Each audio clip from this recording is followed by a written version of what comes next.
ഈശോ മിശിഹായ്ക്ക് സ്തുതിയായിരിക്കട്ടെ.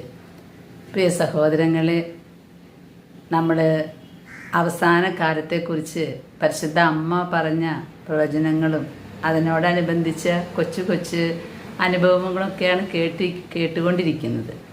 അതിൻ്റെ ഇടയിൽ കിട്ടിയിട്ടുള്ള പ്രാർത്ഥനകളും എനിക്ക് കിട്ടിയ പ്രാർത്ഥനയല്ല, വിശുദ്ധർക്കും വാഴ്ത്തപ്പെട്ടവർക്കും ഈ അവസാന കാലഘട്ടത്തിൽ പ്രാർത്ഥിക്കാൻ പറ്റിയ ചില പ്രാർത്ഥനകളൊക്കെയാണ് നമ്മൾ കണ്ടുകൊണ്ടിരിക്കുന്നത്. ചില പ്രാർത്ഥനകളൊക്കെ ഈ കുറുക്ക് വഴികളുടെ പോലെയുള്ള പ്രാർത്ഥനകളാണ്. കുറേയേറെ പ്രാർത്ഥിക്കുന്നതിനേക്കാൾ ഇത് ചിലപ്പോൾ പ്രാർത്ഥിച്ചാൽ വലിയ ഫലം കിട്ടും. അങ്ങനെയുള്ള പ്രാർത്ഥനകളൊക്കെ കാണുമ്പോൾ അതിവിടെ പങ്കുവെക്കുന്നതേ ഉള്ളൂ. അവസാന കാലഘട്ടത്തിലേക്ക് ആവശ്യമായിട്ടുള്ള പ്രാർത്ഥനകൾ തന്നെയാണ് നമ്മൾ പറയുന്നത്. നമ്മളെല്ലാവരും ഒരുമിച്ച് ചൊല്ലാനും മാപ്പ് പറയാനും. അതിലെ ഒരു പ്രാർത്ഥനയായിരുന്നു പരിഹാര പ്രാർത്ഥന. എൻ്റെ ദൈവമേ, ഞാൻ എന്തുമാത്രം നന്ദിയാണ് ഈശോയോട് പറയുന്നതെന്നും ആ പരിഹാര പ്രാർത്ഥന ഇപ്പോൾ എല്ലാവർക്കും വാട്സപ്പിൽ കൂടെ അയച്ചു കൊടുക്കും. അതല്ലാതെ കോണ്ടാക്ട് നമ്പറുകളിൽ കിട്ടിയവർക്ക് അങ്ങനെ ആ കാർഡ് കൊടുക്കുന്നുണ്ട്. വീട്ടിലും പ്രാർത്ഥിക്കാമെന്നവർക്ക് കൊടുക്കുന്നുണ്ട്. ഇതിൻ്റെ ലക്ഷ്യം ലോകം മുഴുവൻ പിതാവിൻ്റെ പക്കൽ മാപ്പ് പറഞ്ഞ് നമ്മൾ ചെയ്ത പാപത്തിൻ്റെ പരിഹാരമായിട്ട് പ്രാർത്ഥിക്കണമെന്നാണ്. വലിയ അത്ഭുതങ്ങളാണ് നടക്കുന്നത്, വലിയ അത്ഭുതങ്ങൾ. ഈ പരിഹാര പ്രാർത്ഥനയ്ക്ക്, ഈ മാപ്പ് പറഞ്ഞുള്ള പ്രാർത്ഥനയ്ക്ക് ഇത്രമാത്രം ശക്തിയുണ്ടോ എന്ന് ഞാൻ ചിന്തിക്കുകയാണ്. അങ്ങനെ കുറേ പ്രാർത്ഥനകൾ കിട്ടുമ്പോൾ നിങ്ങൾക്ക് പറഞ്ഞു തരാണ്. അന്ത്യകാലത്തിൻ്റെ സമയത്ത് നമുക്ക് ഉപകാരപ്രദമായിട്ടുള്ള പ്രാർത്ഥന, പാപികളുടെ മാനസാന്തരത്തിന് വേണ്ടിയുള്ള പ്രാർത്ഥന, അങ്ങനെയൊക്കെയാണ് നമ്മൾ പങ്കുവയ്ക്കുന്നത്. ഇന്ന് ഞാൻ ഒരു കാര്യം പറയാൻ പോവുകയാണ്. ഇന്ന് മാതാവ് പ്രത്യക്ഷപ്പെട്ട ഒരു പ്രത്യക്ഷീകരണം പറയാൻ പോകുമ്പോൾ അതിനോട് കണക്ഷനായിട്ട് ഇന്നലെ ഷ്രോവ് ട്യൂസ്ഡേ ആയിരുന്നല്ലോ. ഞാനിപ്പോൾ ഈ റെക്കോർഡ് ചെയ്യുമ്പോൾ ഞാൻ ഈ വിഭൂതി ബുധൻ്റെ അന്നാണ് ഇത് റെക്കോർഡ് ചെയ്യുന്നത്. ഇന്നലെ ഷ്രോവ് ട്യൂസ്ഡേ ആയിട്ട് ചൊവ്വാഴ്ച പ്രാർത്ഥനയിൽ ഇങ്ങനെ പ്രാർത്ഥിക്കാം, ജപമാലയൊക്കെ നൊവേനയൊക്കെ ചൊല്ലി, നൊവേനയല്ല ജപമാലയും ലുത്തിനിയൊക്കെ ഈശ്വരത്തിന് മുഖത്തിൻ്റെ ചൊല്ലാം എന്ന് ഞങ്ങൾ മുമ്പേ ഞാൻ പ്ലാൻ ചെയ്തിട്ടുണ്ടായിരുന്നു. ഈ ഷ്രോവ് ട്യൂസ്ഡേയുടെ അന്ന് പുലർച്ചെ ഞാൻ പ്രാർത്ഥിക്കാനായിട്ടിരിക്കുമ്പോൾ ഈശോ ഇങ്ങനെ കാണിച്ചു തന്നു, മോളെ ഈ ഒരു ഇത് ഈ ഗ്ലോബ് എനിക്ക് കാണിച്ചു തന്നു. എന്നിട്ട് പണ്ടൊക്കെ 10ാം ക്ലാസ്സിൽ പഠിക്കുമ്പോൾ ഈ രാജ്യങ്ങൾ കിട്ടാൻ വേണ്ടി ഇങ്ങനൊരു സാധനം സിസ്റ്റർമാർ തരും. അതിനാകെ തല്ലുകൂട്ടായിരിക്കും അത് കിട്ടാൻ. ഭയങ്കര ഇഷ്ടമാണ് അതൊന്ന് കാണാനായിട്ട്. അതൊന്നും ഇങ്ങനെ എല്ലാവർക്കും കിട്ടുന്ന കാര്യങ്ങളല്ല. അന്നൊന്നും വീടുകളിൽ ഉണ്ടാവില്ല. പക്ഷെ ഇന്ന് ഈശോ ഈ പുലർച്ചെ സമയത്ത് പറഞ്ഞു, ഇത് കണ്ടോ എന്ന്. അപ്പം ഞാൻ പറഞ്ഞു, ഇത് ഗ്ലോബല്ലേ, അതിൻ്റെ ചെറിയ രൂപം. കർത്താവ് ഒരു സന്ദേശം തന്നു, മോളെ പഞ്ചഭൂഖണ്ഡങ്ങൾക്ക് വേണ്ടി പ്രാർത്ഥിക്കണം. ഈ ലോകത്തിലെ ഏതൊക്കെ ഭൂഖണ്ഡങ്ങളുണ്ടോ അവിടെയുള്ള എല്ലാ മനുഷ്യർക്കും വേണ്ടി നീ മാപ്പ് പറഞ്ഞ് പ്രാർത്ഥിക്കണം. ഞാൻ അല്ലെങ്കിലും ലോകം മുഴുവനുമുള്ള പാപികളുടെ പരിഹാരത്തിനെന്ന് പറയാറുണ്ട്. എങ്കിലും ഈയൊരു ചിത്രം, ഈയൊരു ഇത് എൻ്റെ മനസ്സിലേക്ക് വരാറില്ല. അത് ഈശോ കാണിച്ചു തന്നപ്പോഴാണ് ഞാൻ ഓർത്തത്. അപ്പം ഞാൻ ഇത് എൻ്റെ പ്രാർത്ഥനാ സ്ഥലത്തിരിക്കുന്നുണ്ട്. ഇതെങ്ങനെയാണ് എനിക്ക് കിട്ടിയതെന്ന് പറഞ്ഞാൽ, കുറേ വർഷങ്ങൾക്ക് മുമ്പ് ഡിവൈൻ ധ്യാന കേന്ദ്രത്തിൽ ലോകം മുഴുവനുമുള്ള വചനപ്രഘോഷകരുടെ ഒരു വലിയൊരു പരിപാടി ഉണ്ടായിരുന്നു. ആ പരിപാടിയിൽ പോയപ്പോൾ കുറേ സാധനങ്ങളൊക്കെ കിട്ടി. കുറേ പുസ്തകങ്ങളും പേനയും പിന്നെ ഇങ്ങനെ ഒരു ഗ്ലോബൊക്കെ കിട്ടി. പിന്നെ ഒരു ജപമാലയൊക്കെ. അത് അന്ന് ഞാൻ എടുത്തു വെച്ചിട്ടുള്ളതാണ്, അല്ല അതെനിക്ക് ഇഷ്ടപ്പെട്ടതുകൊണ്ട് എടുത്തു വെച്ചു. പക്ഷെ ഇന്നലെ ഈ ദർശനത്തിൽ ഇത് കണ്ടപ്പോൾ ഞാൻ അതിശയിച്ചു പോയി.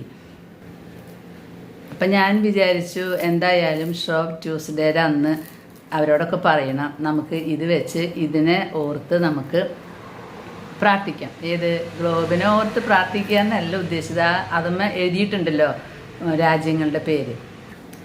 ഇന്നലെ പ്രാർത്ഥിക്കാനിരുന്നപ്പോൾ ആർട്ടിക്, അന്റാർട്ടിക്, പിന്നെ ഓസ്ട്രേലിയ, അമേരിക്ക, ഇങ്ങനെ കുറേ ഭൂഖണ്ഡങ്ങൾ, ഓസ്ട്രേലിയ, ഇതൊക്കെ 5 ഭൂഖണ്ഡങ്ങളെ, 5 ഭൂഖണ്ഡങ്ങളല്ല, ഞാൻ പിന്നെ 7 ഭൂഖണ്ഡങ്ങളുണ്ട്. ഈശോ പഞ്ചഭൂഖണ്ഡങ്ങളാണ് പറഞ്ഞത്. അങ്ങനെ ആ ഭൂഖണ്ഡങ്ങളുടെയൊക്കെ പേര് പറഞ്ഞ് ഞങ്ങൾ പ്രാർത്ഥിക്കുകയാണ്. അപ്പോൾ ഈ ആർട്ടിക്ക അന്റാർട്ടിക്കയിൽ അധികം ജനവാസമില്ല എന്നതുകൊണ്ടായിരിക്കാം എനിക്കറിയില്ല, ധാരാളം ജനങ്ങളുള്ളിടത്താണല്ലോ കുറേ പാപങ്ങൾ വർദ്ധിക്കുക.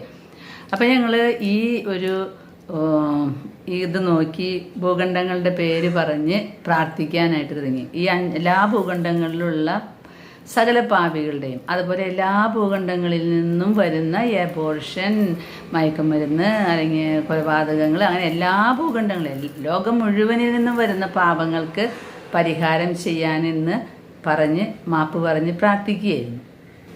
അപ്പോൾ ഞാൻ ഈശോയോട് പറഞ്ഞു, കർത്താവേ, അങ്ങനെ പ്രാർത്ഥിച്ചുകൊണ്ടിരിക്കുമ്പോൾ കുറേ നീഗ്രോ ആളുകളെ കാണിച്ചു തന്നു. നീഗ്രോ അങ്ങനെ കുറേ കാര്യങ്ങൾ കാണിച്ചു തന്നപ്പോൾ ഞാൻ ഓർത്തു, കർത്താവേ, ഈ നീഗ്രോസിനെ ഒന്നും എനിക്ക് പരിചയമില്ലല്ലോ, എന്തായാലും പരിചയമില്ലാത്തവർക്ക് വേണ്ടി പ്രാർത്ഥിക്കണം, അവരും പാപം, എല്ലാവരുടെയും പാപങ്ങൾക്ക് പരിഹാരമല്ലേ. അപ്പോൾ ഒരു എനിക്ക് അത്ഭുതകരമായിട്ട് തോന്നിയ ഒരു കാര്യമാണ്, ഞാനൊരു നീഗ്രോയായിട്ട് ഒരു ഫ്രണ്ട്ഷിപ്പ് ഉണ്ടായിരുന്നു. അത് ആ സമയത്ത് ഈശോ എനിക്ക് കാണിച്ചു തന്നു. ശുദ്ധീകരാത്മാക്കൾക്ക് വേണ്ടി പ്രാർത്ഥിക്കുന്ന സമയത്താണ് ആ ഒരു കുട്ടിയെ കാണുന്നത്. ഞാൻ ഒരു 40 വർഷം മുമ്പായിരിക്കും വേണമെങ്കിൽ, എനിക്ക് 19 വയസ്സ് ഉള്ളപ്പോഴാണെന്ന് തോന്നുന്നു. ഞാൻ കോഴിക്കോട് എൻ്റെ ആങ്ങളയുടെ വീട്ടിൽ പോയിട്ട്, അന്ന് എൻ്റെ ബ്രദർ അവിടെയായിരുന്നു. അപ്പോൾ അവിടെ പോയി നിൽക്കുന്ന സമയത്ത് തൊട്ടപ്പുറത്ത് ഒരു നീഗ്രോ പെൺകുട്ടി ഉണ്ടായിരുന്നു. അപ്പോൾ ആ കുട്ടിയായിട്ട് ഞാൻ സംസാരിച്ചിരുന്നു. എന്താണെന്നറിയില്ല, ഞങ്ങളിങ്ങനെ പ്രാർത്ഥിക്കാൻ തുടങ്ങിയപ്പോൾ ഞാൻ ഈശോയോട് പറഞ്ഞല്ലോ, ഈശോയെ, ഈ നീഗ്രോസിനൊന്നും എനിക്ക് പരിചയമില്ലല്ലോ, പിന്നെ ഞാൻ എന്താ ഇങ്ങനെ കാണിച്ചു തരണേ എന്ന് ചോദിച്ചതിൻ്റെ മറുപടി ആയിരിക്കാം എന്നെനിക്ക് തോന്നുന്നു. ഞാനിവിടെ വന്നവരോടൊക്കെ പറഞ്ഞു, ഇത് ഭയങ്കര അതിശയായല്ലോ, എൻ്റെ ഓർമ്മയിലേ ഇല്ല അങ്ങനെ ഒരു പരിചയമുള്ളതും അങ്ങനെ ഒരു കണക്ഷൻ ഉള്ളതൊക്കെ. ആളെ കാണിച്ചു തന്നപ്പോഴാണ് എനിക്ക് മനസ്സിലായത്, ആഹാ, ഇത് ഞാൻ പരിചയമുള്ള ആളാണല്ലോ എന്ന്. അപ്പം അന്ന് അവിടെ വെച്ച് കൂട്ട് ഉണ്ടായിരുന്നു. പിന്നീട് അതൊക്കെ മറന്നുപോയി, 40 വർഷം കഴിഞ്ഞ കാര്യമല്ല. ഇന്നത് ഓർമ്മപ്പെടുത്തി തന്നു കർത്താവ്. അപ്പോൾ കർത്താവ് പറയാണ്, നിനക്ക് പരിചയമില്ലല്ലോ, നിൻ്റെ ആൾക്കാരൊന്നും അല്ലല്ലോ എന്ന് വിചാരിച്ചിട്ട് പ്രാർത്ഥിക്കാതിരിക്കരുത് എന്നായിരിക്കാം വേണമെങ്കിൽ പറഞ്ഞത്. എന്തായാലും ഞങ്ങൾ ഈ ഷ്രോവ് ട്യൂസ്ഡേയുടെ അന്ന് അറബി നാട്ടിലെ ആളുകൾക്ക് വേണ്ടിയും നീഗ്രോസിന് വേണ്ടിയും പിന്നെ മണിപ്പൂരുള്ള ഗോത്രവർഗ്ഗക്കാരെ കാണിച്ചു തന്നു, അവർക്ക് വേണ്ടിയും മരിച്ചുപോയവർക്ക് വേണ്ടി ധാരാളം പ്രാർത്ഥിച്ചു, ജെറുത്രൂദിൻ്റെ പ്രാർത്ഥന ചൊല്ലിയിട്ട്. അങ്ങനെ ഞാൻ ചിന്തിക്കുകയായിരുന്നു, ലോകം മുഴുവനുമുള്ള പാപികൾക്ക് വേണ്ടി പ്രാർത്ഥിക്കാനുള്ള സന്ദേശമാണ്, മാപ്പ് പറയാനുള്ള സന്ദേശമാണ് ഇതെന്ന്. അങ്ങനെ ഇരിക്കുമ്പോഴാണ് സഹോദരങ്ങളെ ഈശോ കാണിച്ചു തരുന്നത്, ആംസ്റ്റർഡാമിൽ പരിശുദ്ധ അമ്മ പ്രത്യക്ഷപ്പെട്ട് ഒരു പ്രവചനവും അതിനോടനുബന്ധിച്ച് കുറേ കാര്യങ്ങളും അമ്മ വെളിപ്പെടുത്തിയത്. അങ്ങനെ ആ പ്രത്യക്ഷീകരണത്തിലൂടെ ഞാൻ കടന്നു പോയപ്പോൾ എനിക്ക് കിട്ടിയ അറിവുകളാണ് ഞാനിപ്പോൾ നിങ്ങളുമായിട്ട് പങ്കുവയ്ക്കാൻ പോകുന്നത്. ഇത് ലൂർദിലും ഫാത്തിമയിലും അമ്മ പ്രത്യക്ഷപ്പെട്ടതിൻ്റെ തുടർച്ചയെന്നോണമാണ് ഈ ആംസ്റ്റർഡാമിൽ ഒരു സാധാരണ യുവതിയായിട്ടുള്ള ഈഡ പെർഡമാന് 1945 പരിശുദ്ധ അമ്മ പ്രത്യക്ഷപ്പെട്ടത്. ഈ പരിശുദ്ധ അമ്മ പ്രത്യക്ഷപ്പെട്ടിട്ട് ആ യുവതിക്ക് കുറേയേറെ കാര്യങ്ങൾ ഇതുപോലെ ദർശനങ്ങൾ കാണിച്ചു കൊടുത്തിട്ടുണ്ടായിരുന്നു. സാധാരണ ഇങ്ങനെ സന്ദേശങ്ങളും ദർശനങ്ങളും കിട്ടുമ്പോൾ പെട്ടെന്ന് ആരും വിശ്വസിക്കില്ല. കാരണം അത് മനസ്സിൻ്റെ വല്ല തോന്നലാവും, അതല്ലെങ്കിൽ ഭാവനയിൽ നിന്നുണ്ടാക്കിയതാകും എന്നൊക്കെ വിചാരിക്കാമല്ലോ. അപ്പം ആധികാരികതയൊന്നും അന്നില്ലല്ലോ ആദ്യത്തെ ദർശനം എന്നും പറയുമ്പോൾ. ആ സ്ത്രീക്ക് കൊടുത്ത ദർശനത്തിൽ അമ്മ പറയുന്നുണ്ട്, ഞാൻ സകല ജനപദങ്ങളുടെയും നാഥയാണെന്ന്. അപ്പം ഇന്നലെ ഈ ഗ്ലോബ് കാണിച്ചു തന്നപ്പോൾ ഞാൻ അതും ഇതും കണക്ട് ചെയ്ത് നോക്കിയപ്പോൾ അത് ശരിയാണല്ലോ, ഇത് ഭയങ്കര അതിശയാണല്ലോ. അതായത് പരിശുദ്ധ അമ്മ പറയണു, ഞാൻ സകല ജനപദങ്ങളുടെയും നാഥയാണ്. ആ ഇടപെടുമാന് കാണിച്ചു കൊടുത്തിട്ടുള്ള ഒരു ഫോട്ടോയാണ് ഇങ്ങനെ ഒരു ഫോട്ടോ. ഇതൊക്കെ നിങ്ങൾ കണ്ടു കഴിഞ്ഞതായിരിക്കും. ഭൂഗോളത്തിൻ്റെ മേൽ നിൽക്കുന്ന പരിശുദ്ധ അമ്മ. അപ്പോഴാണ് എനിക്ക് മനസ്സിലായത്, ഇത് തന്നെയാണ് കർത്താവ് അന്ന് രാവിലെ കാണിച്ചു തന്നത് പുലർച്ചെ, ഇങ്ങനെ പ്രാർത്ഥിക്കും. അപ്പം ഭൂഗോളം, ഞാൻ എൻ്റെ കയ്യിലുള്ള ഭൂഗോളം വേഗം എടുത്ത് ഇതാണ് കാണിച്ചു തന്നെന്ന് വിചാരിച്ചു. അപ്പം ഈ പടം കണ്ടപ്പോൾ എനിക്ക് മനസ്സിലായി, ഭൂഗോളത്തിൻ്റെ മേൽ ചവിട്ടി നിൽക്കുന്ന പരിശുദ്ധ അമ്മ ഭൂഗോളം മുഴുവൻ ഇവളെയാണ് ഏൽപ്പിച്ചിരിക്കുന്നത് എന്നാണ് നമ്മൾ മനസ്സിലാക്കിയിട്ടുള്ളത്. അപ്പോൾ അമ്മ അവിടെ ഒരു പ്രാർത്ഥന പഠിപ്പിച്ചിട്ടുണ്ട് ഇത് ചൊല്ലാനായിട്ട്. കർത്താവായ യേശു ക്രിസ്തുവേ, ഇതൊക്കെ നിങ്ങൾക്കറിയാവുന്നതാണ്. പിതാവിൻ്റെ പുത്ര അങ്ങയുടെ അരൂപിയെ ഇപ്പോൾ ഭൂമിയിലേക്ക് അയക്കണമേ. എല്ലാ ജനപദങ്ങളുടെയും ഹൃദയത്തിൽ പരിശുദ്ധാത്മാവ് വസിക്കട്ടെ. അതുവഴി ധാർമ്മികാധപതനം, ദുരന്തങ്ങൾ, യുദ്ധം ഇവയിൽ നിന്ന് അവർ സംരക്ഷിക്കപ്പെടട്ടെ. ഒരിക്കൽ മറിയമായിരുന്ന സകല ജനപദങ്ങളുടെയും നാഥ ഇപ്പോൾ ഞങ്ങൾക്ക് അഭിഭാഷകയായിരിക്കട്ടെ. ആമേൻ. ഇതാണ് ആംസ്റ്റർഡാമിൽ പ്രാർത്ഥന പഠിപ്പിച്ച പ്രാർത്ഥന. ഭൂഗോളത്തിന്മേൽ നിൽക്കുന്ന പരിശുദ്ധ അമ്മ.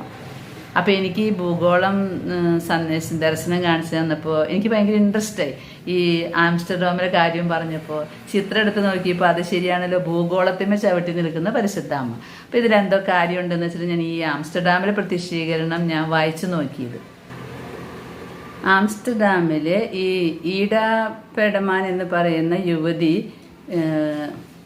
75 വർഷങ്ങൾക്ക് മുമ്പ് രണ്ടാം ലോക മഹായുദ്ധം കൊടുമ്പിരി കൊണ്ടിരിക്കുന്ന സമയത്താണ് ഈ പ്രത്യക്ഷീകരണം നടക്കുന്നത്.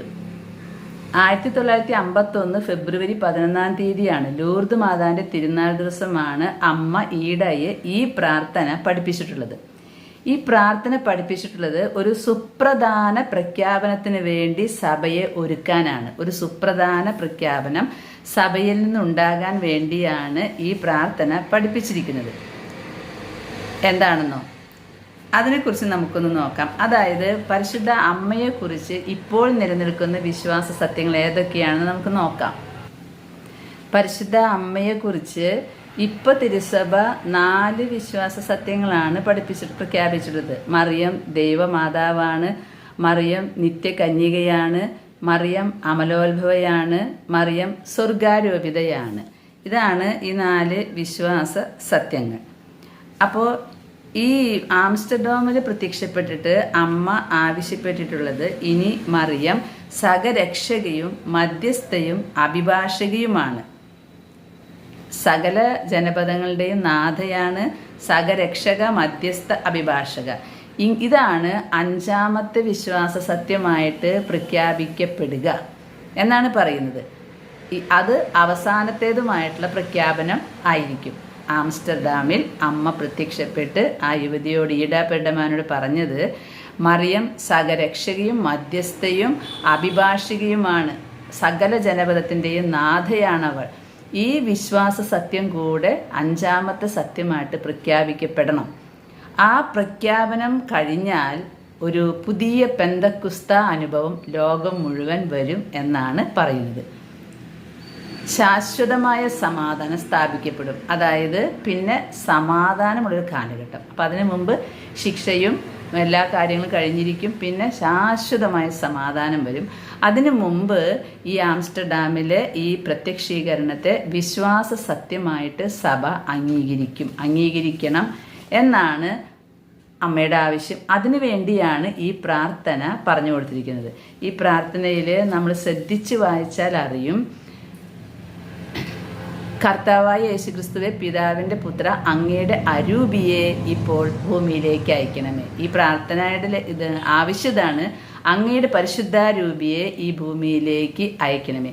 എല്ലാ ജനപദങ്ങളുടെ ഹൃദയത്തിൽ പരിശുദ്ധാത്മാവ് വസിക്കട്ടെ. അപ്പോൾ യുദ്ധം, ഭൂകമ്പം, തകർച്ച ഇതെല്ലാം അതിൽ നിന്നൊക്കെ ഞങ്ങൾ സംരക്ഷിക്കപ്പെടും. ആവശ്യം പരിശുദ്ധാത്മാവിനെ അയക്കണമേ എന്നാണ്. ഈ അവസാന കാലഘട്ടത്തിൽ പരിശുദ്ധാത്മാവിനെ അയക്കാൻ പറഞ്ഞിട്ടുള്ള ഈ പ്രാർത്ഥന വളരെ ഇമ്പോർട്ടൻ്റ് ആണ്. കാരണം ഇപ്പോൾ സാത്താനെയാണ് ഇവിടെ മുഴുവൻ നമുക്ക് കാണുന്നത്. സാത്താൻ ഇങ്ങനെ എല്ലാവരിലും ആവസിച്ചിരിക്കുകയാണ്. ചിലരൊന്നും സാത്താനാണ് എന്നെക്കൊണ്ട് പ്രവർത്തിപ്പിക്കുന്നതെന്ന് അറിയുന്നുമില്ല. അത്രമാത്രം അവൻ നയതന്ത്രപരമായിട്ട് വളരെ സോഫ്റ്റായിട്ട് നന്മയുടെ മൂടുപടമൊക്കെ അണിഞ്ഞ് നന്മ തന്നെയാണ് പറയുക, വചനം തന്നെയാണ് പറയുക. പക്ഷെ അതിൽ കൂടെ ഒരു ബോധ്യം വരും, ഞാൻ പറയുന്നതാണ് ശരിയെന്ന് വന്നു കഴിഞ്ഞാൽ, ഞാൻ ചെയ്യുന്നതാണ് ശരിയെന്ന് വന്നു കഴിഞ്ഞാൽ ഈ സാത്താൻ പതുക്കെ പതുക്കെ പതുക്കെ ഇങ്ങനെ തെരഞ്ഞെടുക്കപ്പെട്ടവരെ പോലെ അവൻ പിടിക്കും. എന്നിട്ട് അനുസരണത്തിൻ്റെ വിപരീതമായിട്ടുള്ള എന്തെങ്കിലും കാര്യങ്ങൾ ഇവരെ കൊണ്ട് ചെയ്യിക്കും. എന്തെങ്കിലും ചെറിയ ചെറിയ തെറ്റുകളുമേ ചെയ്തു തുടങ്ങും. അത് തെറ്റൊന്നല്ല, കുഴപ്പമില്ല, ഇത് നന്മയല്ലേ, അതിലൊരു നന്മയില്ലേ എന്ന് പറഞ്ഞു. അങ്ങനെ പതുക്കെ പതുക്കെ ആകുമ്പോൾ കുടുംബജീവിതത്തിലായാലും സമൂഹ ജീവിതത്തിലായാലും അധികാരികളുടെ അനുവാദമില്ലാതെ കുടുംബനാഥൻ്റെയോ കുടുംബനാഥയുടെയോ മാതാപിതാക്കന്മാരുടെയോ അനുവാദമില്ലാതെ പല കാര്യങ്ങളും ചെയ്യും. എന്നാൽ പ്രത്യക്ഷത്തിൽ നോക്കുമ്പോൾ നന്മയാണ്. പക്ഷെ പിന്നീട് അത് വലിയ വിപത്തിന് ഇടവരുത്തും. അതിൻ്റെ കാരണം പരിശുദ്ധാരൂപിയുടെ നിറവ് ഇല്ലാണ്ടാകുന്നതാണ്. ഈ അവസാന കാലത്ത് ഇങ്ങനെ ഒരു ആപത്ത് വരുന്നുണ്ടെന്ന് മുൻകൂട്ടി അറിഞ്ഞിട്ടാണ് ഈ പ്രാർത്ഥന അമ്മ പഠിപ്പിച്ചിരിക്കുന്നത്. പരിശുദ്ധാരൂപിയെ അയക്കണമേ, എല്ലാ ജനപദങ്ങളുടെയും ഹൃദയത്തിൽ പരിശുദ്ധാത്മാവ് നിറയട്ടെ. അത് തന്നെയാണ് ഏറ്റവും അത്യാവശ്യമായിട്ടുള്ള കാര്യം. പരിശുദ്ധാത്മാവ് വന്നു കഴിഞ്ഞാൽ നമുക്ക് തെറ്റേത്, ശരിയേത്, കപടത ഏത്, വഞ്ചന ഏത് എന്ന് പരിശുദ്ധാരൂപി തെളിയിച്ചു തരും. അതിന് പരിശുദ്ധാത്മാവ് കൊണ്ട് നമ്മൾ നിറയണം. ചിലപ്പോൾ നമ്മൾ തന്നെ ഇത് നന്മയല്ലേ എന്ന് കരുതി ചാടി പുറപ്പെട്ട് ചെയ്യും. പക്ഷെ പിന്നീട് അത് വലിയ തിന്മയായിട്ട് വരും. നമ്മൾ ചെയ്യുന്ന കാര്യം നന്മയാണോ? ഞാൻ ഏത് അവസ്ഥയിലാണ്, ഞാൻ ഏത് സമൂഹത്തിലാണ് നിൽക്കുന്നത്? ഞാൻ അധികാരികളുടെ സമ്മതത്തിന് കീഴ്പ്പെട്ടിട്ടാണോ നിൽക്കുന്നത്? ഈ അധികാരികൾക്ക് കീഴ്പ്പെടുക, കുടുംബത്തിൽ കുടുംബനാഥയ്ക്കും കീഴ്പ്പെടുക എന്ന് പറഞ്ഞാൽ അതൊരു വലിയ പരിചയമാണ്, സംരക്ഷണ വലയമാണ് ഈ അധികാരികൾ എന്ന് പറഞ്ഞാൽ. അവർ ചിലപ്പോൾ നമ്മളെ പലതും ബ്ലോക്ക് ചെയ്യും, പക്ഷെ അത് നന്മയ്ക്കാണ്. കാരണം അധികാരത്തിൽ നിന്നും വിഘടിച്ച് നിൽക്കുമ്പോൾ ആരാണോ ഇങ്ങനെ അധികാരികളെ അനുസരിക്കാതിരിക്കുന്നത്, അമ്മയും അപ്പനെയൊക്കെ അനുസരിക്കാതിരിക്കുന്നത്, അവരിൽ പതുക്കെ ഈ അന്ധകാരൂപി വാസം ചെയ്യാനായിട്ട് ഇടയുണ്ട്. അത് മനസ്സിലാക്കിയ അമ്മ ഈ യുവതിയോട് പറഞ്ഞു, ഈ പ്രാർത്ഥന നീ പഠിപ്പിക്കണം, ലോകം മുഴുവൻ ഈ പ്രാർത്ഥന എത്തണം. എൻ്റെ 5ാമത്തെ വിശ്വാസ സത്യമായിട്ട് സഹരക്ഷക, പരിശുദ്ധ അഭിഭാഷക, മധ്യസ്ഥ, സകല ജനപദങ്ങളുടെയും നാഥ ഇത് പ്രഖ്യാപിക്കപ്പെടണം. ഇത് പ്രഖ്യാപിച്ച് കഴിയുമ്പോൾ, വിശ്വാസ സത്യമായിട്ട് അംഗീകരിച്ച് കഴിയുമ്പോൾ പിന്നെ ഒരു സമാധാനം, ശാശ്വത സമാധാനം, ഒരു പുത്തൻ പെന്തക്കുസ്ത അനുഭവം ഉണ്ടാകും എന്നാണ് പ്രവചനം. നമുക്കറിയാലോ, പല പ്രത്യക്ഷീകരണങ്ങളിലും കുട്ടികൾക്കായാലും യുവതികൾക്കായാലും യുവാക്കന്മാർക്കായാലും കിട്ടിയ സന്ദേശങ്ങളും ദർശനങ്ങളൊന്നും പെട്ടെന്ന് സഭയുടെ വിശ്വാസ സത്യമായിട്ട് അംഗീകരിക്കില്ല. അതിനെക്കുറിച്ച് പഠിക്കും. അത് വളരെ നല്ലത് തന്നെയാണ്. ഒരു പരിധിവരെ ജീവിച്ചിരിക്കുന്ന ആ സന്ദേശം കിട്ടുന്നവരൊക്കെ മരിച്ചതിന് ശേഷമാണിത് കൂടുതൽ പ്രാധാന്യത്തിലേക്ക് വരിക. ഞാൻ വിചാരിക്കുന്നത് അത് വളരെ നല്ല കാര്യമാണ്. കാരണം ഭൂമിയിൽ ജീവിച്ചിരിക്കുന്ന ഏതൊരു വ്യക്തിക്കും പാപം ചെയ്യാതെ ജീവിക്കാൻ കുറച്ച് വിഷമാണ്. എന്തായാലും ഒരു പാപം ചെയ്യും. അപ്പം അങ്ങനെ ആ പാപം ചെയ്യുന്ന അവസ്ഥയിൽ നിന്ന് അവർ മോചിക്കപ്പെടുമല്ലോ മരണത്തിലൂടെ. പിന്നീട് അവർ വിശുദ്ധാത്മാക്കളാവും. അപ്പോഴാണെന്ന് തോന്നുന്നത് അവരുടെ പഠനങ്ങളൊക്കെ സഭ പഠിച്ച് ഇങ്ങനെ വിശ്വാസസത്യമായി പ്രഖ്യാപിക്കുന്നത്. ഒരു പക്ഷേ സഭ പഠിച്ചുകൊണ്ടിരിക്കുകയായിരിക്കും. എവിടെയും നമ്മൾ കണ്ടിട്ടുണ്ട് ഈ 1917 ഫാത്തിമയിൽ പ്രത്യക്ഷപ്പെട്ടിട്ട് ലൂസി ജസീന്ത ഫ്രാൻസിസിനോട് എന്തുമാത്രം കാര്യങ്ങളാണ് പറഞ്ഞത്. അത് ആരും മുഖവരിക്കൊന്നും എടുത്തില്ല. എന്നിട്ട് അമ്മ എന്തുമാത്രം കാര്യങ്ങളാണ് അന്ന് പറഞ്ഞത്. റഷ്യ മാനസാന്തരപ്പെടും, അതുപോലെ കമ്മ്യൂണിസ്റ്റ് റഷ്യ ദൈവവിശ്വാസത്തെ ഭൂമുഖത്തു നിന്നും തുടച്ചു നീക്കാൻ ഉയർന്നു വരും. ഇതൊക്കെ സംഭവിച്ച കാര്യങ്ങളാണ്. അപ്പോൾ അമ്മ മാതാവ് അവിടെ പറഞ്ഞിട്ടത് നിരന്തരമായിട്ട് ജപമാല ചൊല്ലി പ്രാർത്ഥിക്കാനാണ് കേട്ടോ. അമ്മ എവിടെയും പറയുന്ന പ്രാർത്ഥന പരിശുദ്ധ കുർബാന, പിന്നെ പരിശുദ്ധ ജപമാലയാണ് അമ്മ നമ്മളോട് റെക്കമെൻഡ് ചെയ്യുന്ന പ്രാർത്ഥന. അതുകൊണ്ടാണല്ലോ ഈ ജപമാലയ്ക്ക് ഇത്ര പ്രത്യേകതകൾ. ഇന്ന് ലോകത്ത് നടമാടിക്കൊണ്ടിരിക്കുന്ന പൈശാചികത്വം നമുക്ക് വലിയ പുസ്തകങ്ങളൊന്നും വായിക്കാതെ തന്നെ മനസ്സിലാക്കാം. ഈ അടുത്ത കാലത്തുണ്ടായിട്ടുള്ള കൊലപാതകങ്ങൾ, ആത്മഹത്യകൾ, കുഞ്ഞു കുട്ടികൾ പോലും ലൈംഗികപരമായിട്ട് വളരെ അശുദ്ധകരമായ കാര്യങ്ങൾ ചെയ്യുന്ന അവസ്ഥ. ഇതൊക്കെ ആരാ അവരെ കൊണ്ട് ചെയ്യിക്കുന്നത്? സാത്താനല്ലാതെ. പക്ഷെ നമുക്കതൊന്നും മനസ്സിലാവുന്നില്ല. ഈ ക്രൂരമായ കൊലപാതകങ്ങളൊക്കെ ആരാ ചെയ്യിക്കുന്നത്? സാത്താൻ തന്നെ.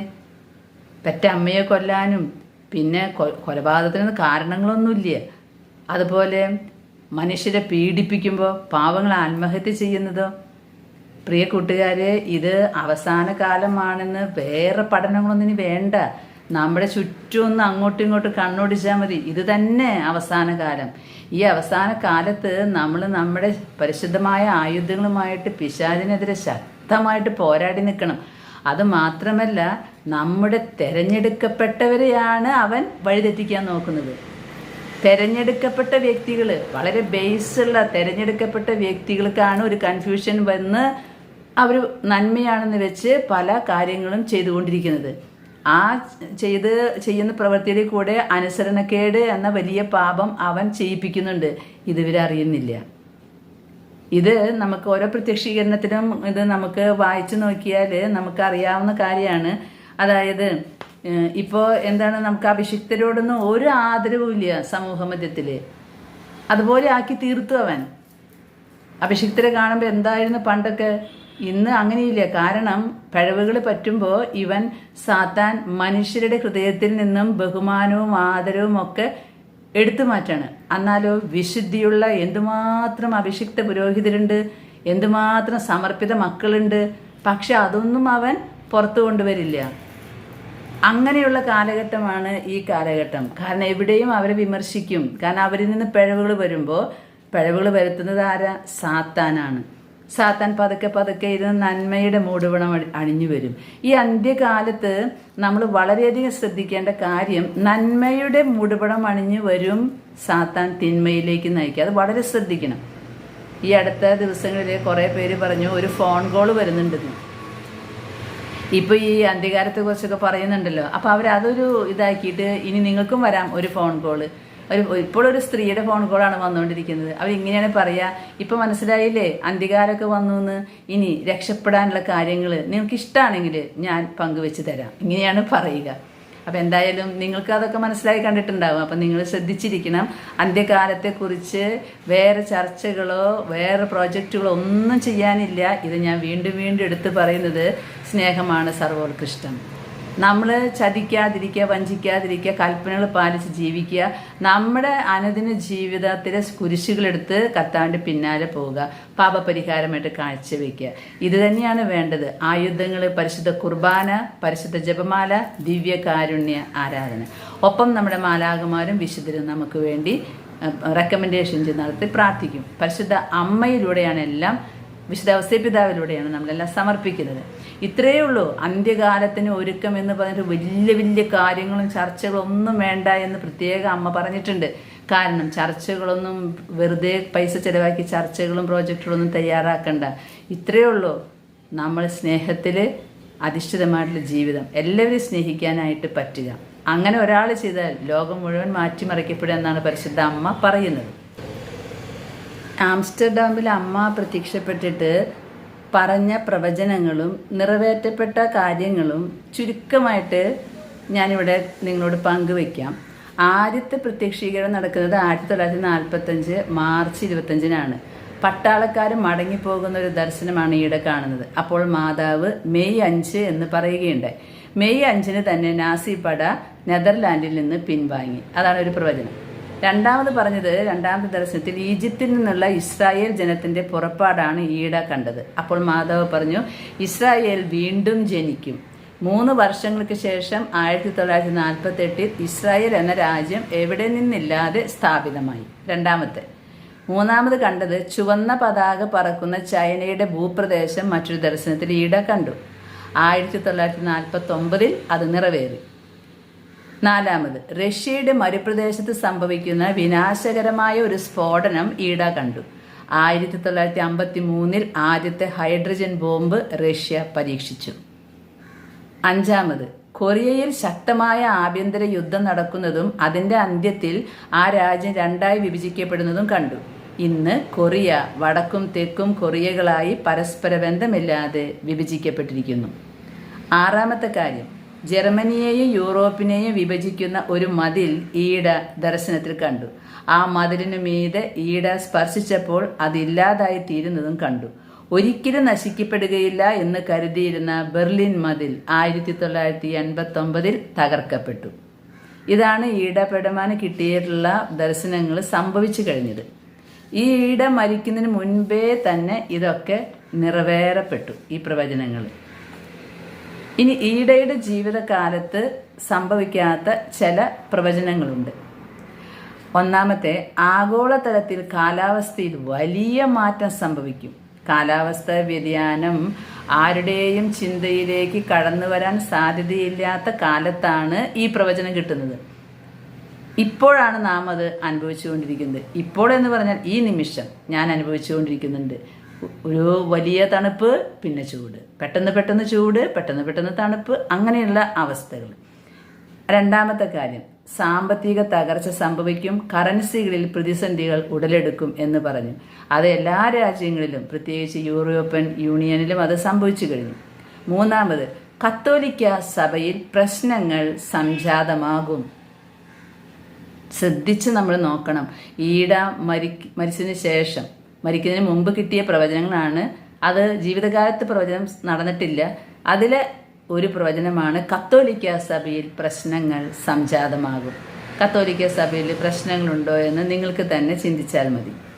നാലാമത്, കഠിന പോരാട്ടങ്ങൾക്കൊടുവിൽ ചൈനയിൽ കത്തോലിക്ക വിശ്വാസം നിലവിൽ വരും. ചൈനയിൽ കത്തോലിക്ക വിശ്വാസം നിലവിൽ വരും എന്ന് അന്ന് പ്രവചിച്ചിട്ടുണ്ട്. അത് ഇപ്പോൾ മാധ്യമങ്ങളിൽ നിന്ന് നമുക്ക് മനസ്സിലാക്കാം. ചൈനയിൽ പല സ്ഥലത്തും ദൈവവിശ്വാസത്തിന് അധിഷ്ഠിതമായ കാര്യങ്ങൾ വന്നുകൊണ്ടിരിക്കുന്നുണ്ട്. അഞ്ചാമത്തെ, ഒരു ദർശനത്തിൽ രാസ ആയുധങ്ങളെയും ജൈവ ആയുധങ്ങളെയും ഈട കാണുകയുണ്ടായി. രാസായുധങ്ങളുടെ ഉപയോഗം കുറേ വർഷങ്ങളായി നമുക്ക് നിലവിലുണ്ട്. ഇപ്പോൾ ജൈവ ആയുധങ്ങളും പരീക്ഷിക്കപ്പെട്ടുകൊണ്ടിരിക്കുന്നു. കോവിഡ് അതിനോട് ബന്ധപ്പെട്ട ഒരു കാര്യം തന്നെയാണ്.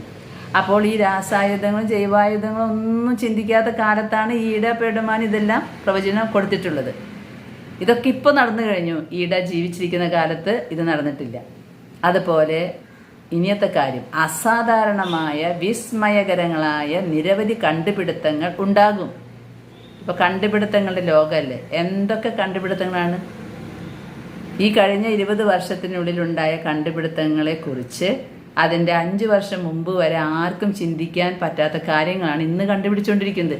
ഈ മൊബൈലിൽ തന്നെ നമുക്കറിയാലോ എന്തൊക്കെ കാര്യങ്ങളാണ് നമുക്ക് പോലും ചിന്തിക്കാൻ പറ്റില്ല. ഇന്നിപ്പോൾ ആർക്കെങ്കിലും പൈസ അയക്കണമെങ്കിൽ വല്ല ബുദ്ധിമുട്ടുണ്ടോ? എന്തുമാത്രം കണ്ടുപിടുത്തങ്ങളാണ്. ഇനി ഈ കണ്ടുപിടുത്തങ്ങളൊക്കെ കാലത്തിൻ്റെ അടയാളങ്ങളായിട്ട് സംഭവിക്കാൻ ദൈവം അനുവദിക്കുന്നവയാണ് എന്ന് മാതാവ് പറഞ്ഞിട്ടുണ്ട്. പ്രിയ കൂട്ടുകാരെ, ഈ ഫാത്തിമയിലായാലും ആംസ്റ്റർഡാമിലായാലും മാതാവ് തന്നിട്ടുള്ള സന്ദേശങ്ങൾക്കൊന്നും ആദ്യം പെട്ടെന്ന് ഒരു മുഖവില കൊടുത്തിട്ടില്ല. ഇപ്പോൾ ആംസ്റ്റർഡാമിൽ അമ്മ പ്രത്യക്ഷപ്പെട്ട് പറയുന്നത്, ഈ പ്രാർത്ഥന ചൊല്ലണം, ഈ ചിത്രം പ്രചരിപ്പിക്കണം, അതോടുകൂടി പുതിയ ഒരു യുഗം വരും എന്നാണ് പറയുന്നത്. സാത്താൻ അവനും മനുഷ്യനുമായിട്ടുള്ള അവസാനത്തെ യുദ്ധം തുടങ്ങിയിരിക്കുകയാണ്. ഈ യുദ്ധത്തിൽ നമുക്ക് ജയിച്ചു നിൽക്കാൻ പറ്റുന്ന ആയുധങ്ങളാണ് അമ്മ നമ്മളെ പഠിപ്പിച്ചുകൊണ്ടിരിക്കുന്നത്. പരിശുദ്ധ കുർബാന, പരിശുദ്ധ ജപമാല, കരുണക്കൊന്ത, അതുപോലെ സ്നേഹത്തിൽ അധിഷ്ഠിതമായ ജീവിതം, കൽപ്പനകൾ പാലിച്ച് കൂദാശകളിലൂടെ കടന്നുപോയിട്ടുള്ള ജീവിതം. അതാണ് നമുക്ക് ഈ പിശാചിനോട് ഈ അവസരത്തിൽ യുദ്ധം ചെയ്യാനുള്ള നമ്മുടെ കയ്യിലെ ആയുധങ്ങൾ. ഫാത്തിമയത്തെ ലൂസി പറയുന്നുണ്ട് ഈ യുദ്ധത്തിനെ കുറിച്ച്. ഈ യുദ്ധം എങ്ങനെയാണെന്നറിയോ? വിവാഹത്തെയും കുടുംബത്തെയും കുറിച്ചാവും കർത്താവും സാത്താൻ്റെ രാജ്യവും തമ്മിൽ നടക്കുന്ന അവസാനത്തെ യുദ്ധം. നമുക്കിന്നറിയാലോ വിവാഹ ബന്ധങ്ങൾ, കുടുംബ ബന്ധങ്ങൾ എങ്ങനെയാണ് തകരുന്നതെന്ന്. നോക്കി നിന്ന് ഉള്ളിൽ കരയാൻ മാത്രമേ നമുക്ക് പറ്റുള്ളൂ. കുടുംബങ്ങളും വിവാഹ ബന്ധങ്ങളും തകരുന്നത് നോക്കിയിട്ട് വേറെ ഒന്നും ചെയ്യാൻ പറ്റില്ല. പ്രാർത്ഥിക്കാൻ മാത്രം. ദൈവമേ, എത്രയും വേഗം നിന്റെ രാജ്യം വരണമേ എന്ന് മാത്രമേ പ്രാർത്ഥിക്കാൻ പറ്റുള്ളൂ. വിവാഹത്തിൻ്റെയും കുടുംബത്തിൻ്റെയും പവിത്രത കാത്തു സൂക്ഷിക്കാനായിട്ട് പ്രവർത്തിക്കുന്ന എല്ലാവർക്കും പ്രതിബന്ധങ്ങളുണ്ടാകും. അതാണ് ഈ യുദ്ധത്തിൻ്റെ ഫലം നിർണ്ണയിക്കുന്ന പ്രധാന ഘടകം. കാരണം ഇന്ന് വിവാഹത്തിന് വേറൊരു മാനമുണ്ട്, സ്വവർഗ വിവാഹം. പ്രിയ സഹോദരങ്ങളെ, നമ്മൾ ഇതിനെക്കുറിച്ച് അധികം ഇനി പറയേണ്ട കാര്യമൊന്നുമില്ല. സാധാരണ ചോറുണ്ണുന്ന മക്കൾക്കൊക്കെ അറിയാം ഇത് കലികാലമെന്നോ അവസാന കാലമെന്നോ അന്ത്യകാലമെന്നോ എങ്ങനെയൊക്കെ പറയാം. പക്ഷേ ഇത് കാലത്തിൻ്റെ അവസാനം തന്നെയാണ്. ഇന്ന് വരെ കണ്ടിട്ടില്ലാത്ത പാപങ്ങളാണ് കുടുംബനാഥന്മാരിലൂടെ, കുടുംബനാഥകളിലൂടെ, യുവാക്കളിലൂടെ, തിരഞ്ഞെടുക്കപ്പെട്ടവരിലൂടെ നമ്മൾ കേൾക്കുന്നത്. അപ്പോഴാണ് പറയുക, ജാഗരൂകമായിരിക്കും. സാത്താൻ്റെ പ്രവർത്തനങ്ങളെ നമ്മൾ തിരിച്ചറിയണം. അതിന് പരിശുദ്ധാരൂപി നിറയണം. അതിനു വേണ്ടിയാണ് ക്രിസ്തുനാഥ, പിതാവിൻ്റെ പുത്ര, അങ്ങയുടെ രൂപിയെ ഇപ്പോൾ ഭൂമിയിലേക്ക് അയക്കണമേ. പ്രിയ കൂട്ടുകാരെ, ഞാൻ ഈ കാലത്ത് രാവിലെ ഈ ഭൂഗോളത്തിൻ്റെ ദർശനം കണ്ടിട്ട് പിന്നെ ആംസ്റ്റർഡാമിലെ പ്രത്യക്ഷീകരണം എടുത്ത് നോക്കാൻ പറഞ്ഞപ്പോഴാണ് ഈ ചിത്രം കണ്ടപ്പോൾ ഞാൻ ഞെട്ടി വിറച്ചു പോയി. ഭൂഗോളത്തുമ്മയാണ് പരിശുദ്ധ അമ്മ നിൽക്കുന്നത്. അപ്പോൾ സകല ജനപദങ്ങളുടെയും നാഥയെ നമുക്ക് ഓർക്കാം. ഈ പ്രാർത്ഥന നിങ്ങളുടെ കയ്യിലൊക്കെ ഇതുണ്ടാകും. ഈ ആംസ്റ്റർഡാമിലെ പ്രാർത്ഥന എന്നും ചൊല്ലാനായിട്ട് ശ്രമിക്കണം. പരിശുദ്ധ അമ്മ ചോദിക്കുന്ന ഒരു ചോദ്യമുണ്ട്. ഇത്രമാത്രം കാര്യങ്ങളൊക്കെ നിങ്ങൾക്ക് വെളിപ്പെടുത്തി തന്നിട്ട് നിങ്ങൾ ഉത്തരവാദിത്തോടു കൂടെ നിങ്ങൾ പ്രവർത്തിക്കുന്നുണ്ടോ?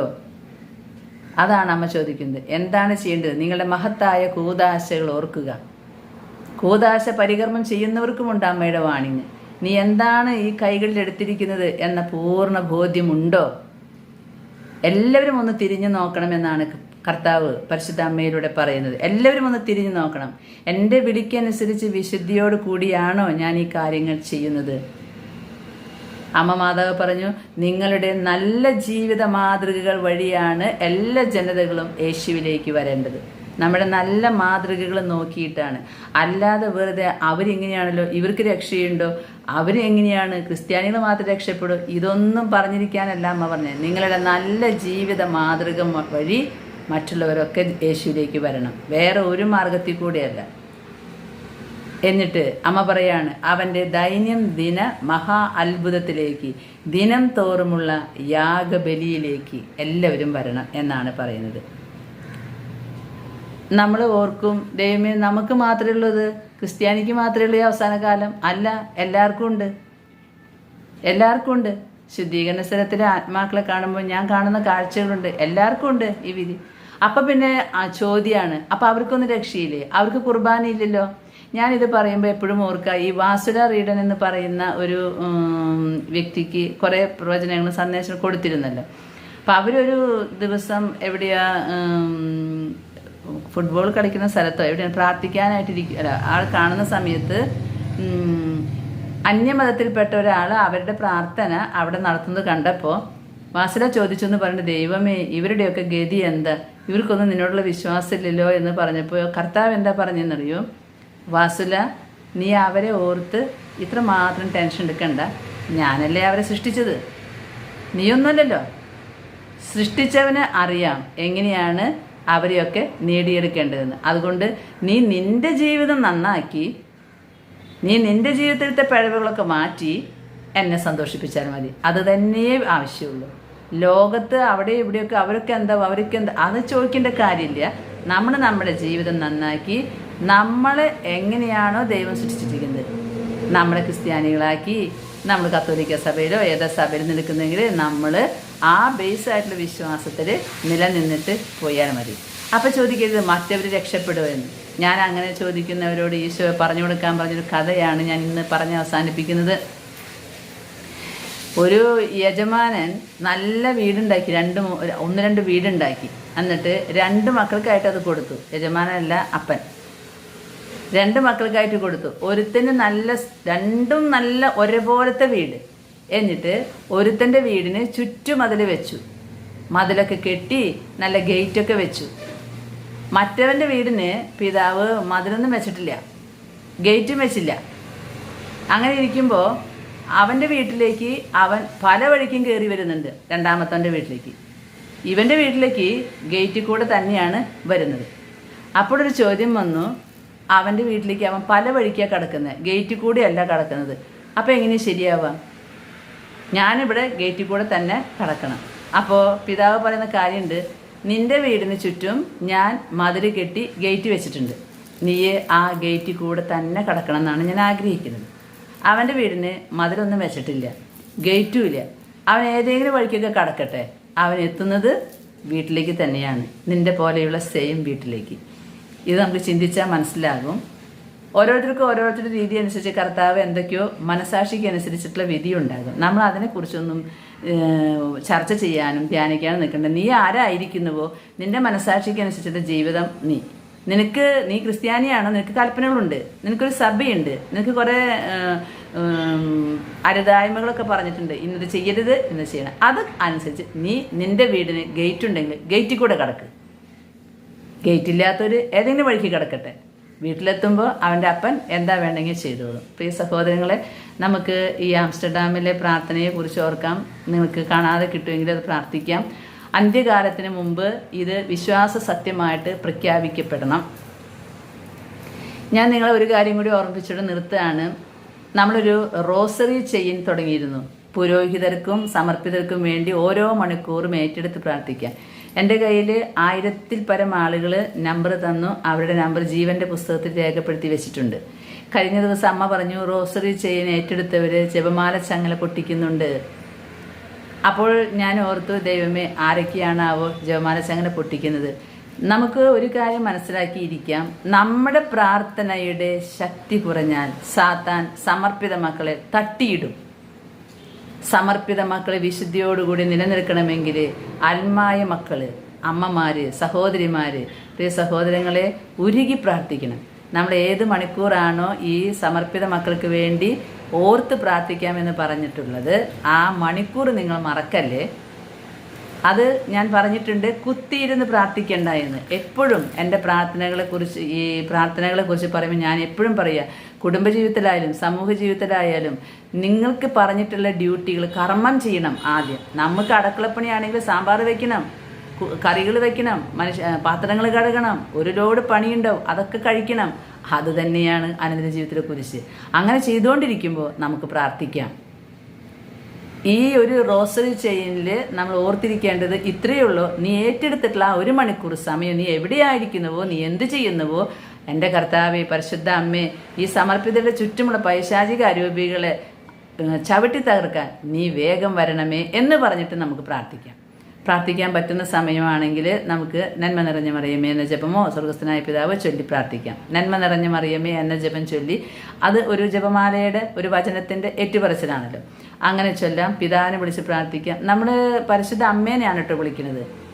സമർപ്പിതരുടെ ചുറ്റുമുള്ള പൈശാചിക അരൂപികളുടെ തല തകർക്കാനായിട്ട് നാരകീയ സർപ്പത്തിന്റെ തല തകർത്ത പരിശുദ്ധ അമ്മേ നീ വരണമേ. അതുകൊണ്ട് നന്മ നിറഞ്ഞ മറിയമേ എന്ന ജപം ചൊല്ലുന്നതാണ് ഉത്തമം.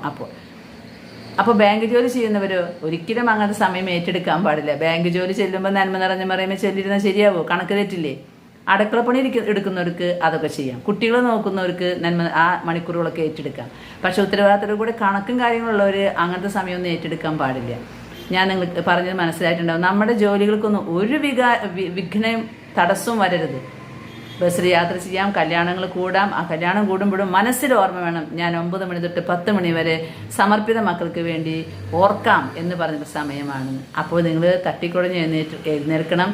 നിങ്ങൾ ഏത് സമയമാണ് എടുത്തതെങ്കിൽ ആ സമയത്ത് കൂടുതൽ ഉണർവോടെ ആ സമയത്ത് നമ്മൾക്കുണ്ടാകുന്ന സഹനവും ഒക്കെ ഈ സമർപ്പിത മക്കൾക്ക് വേണ്ടി പ്രാർത്ഥിക്കണം. നമ്മളിപ്പോൾ തന്നെ കണ്ടില്ലേ, അന്ത്യകാലത്ത് പിശാച് എങ്ങനെയാണ് പ്രവർത്തിക്കുക എന്ന്. എല്ലാ സമർപ്പിത മക്കളിലെയും വഴിതെറ്റിക്കാനായിട്ട് അവനും അലറി നടക്കുന്ന സാത്താൻ ചുറ്റി നടക്കുകയാണ്. നമുക്കിത് ഓർക്കാം. അവസാന കാലഘട്ടത്തിൻ്റെ ഈ തുടക്കത്തിലല്ല, എനിക്ക് തോന്നുന്ന അവസാനത്തിലാണ് നമ്മൾ നിൽക്കണമെന്ന് തോന്നുന്നു. അങ്ങനെയാണെങ്കിൽ ശക്തമായിട്ട് നമുക്ക് പ്രാർത്ഥിക്കാം. പ്രിയ കൂട്ടുകാരെ, ഞാനിങ്ങനെ പ്രാർത്ഥന പറഞ്ഞത് തന്നതിനുള്ള പണി അവൻ തുടങ്ങിയിട്ടുണ്ട്. ഞാൻ ഈ തിരുമുഖത്തിൻ്റെ പരിഹാര പ്രാർത്ഥന ഇട്ടതിൻ്റെ പിറ്റേ ദിവസം അവൻ എനിക്കിട്ട് വലിയൊരു പണി ചെയ്തു. ഞാൻ സത്യം പറഞ്ഞാൽ ഞാൻ മരിച്ചു പോയെന്ന് വിചാരിച്ചു.